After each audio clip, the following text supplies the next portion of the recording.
ನಾನು ನಿನ್ನೆ ಹೇಳ್ದಂಗೆ ಇವತ್ತು ಕೂಡ ಇದೊಂದು ಐತಿಹಾಸಿಕವಾದಂಥ ದಿನ. ಸೆಪ್ಟೆಂಬರ್ 3ನೇ ತಾರೀಕು ಬೆಂಗಳೂರು ನಗರದಲ್ಲಿ ಗ್ರೇಟರ್ ಬೆಂಗಳೂರು ಅಥಾರಿಟಿ ಪ್ರಾಧಿಕಾರ ಈ ಸಭೆಯನ್ನು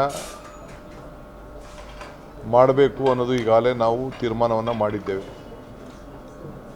ನಿನ್ನೆ ಮುಖ್ಯಮಂತ್ರಿಗಳು ಕೂಡ ಕೂಡಲೇ ಒಂದು ಸಭೆಯನ್ನು ಮಾಡೋಣ ಅಂಥೇಳಿ ನನಗೆ ನಿರ್ದೇಶನವನ್ನು ಕೂಡ ಕೊಟ್ಟಿದ್ದಾರೆ. ಇವತ್ತು ಬಂದು ಪ್ರಾರಂಭಿಕವಾಗಿ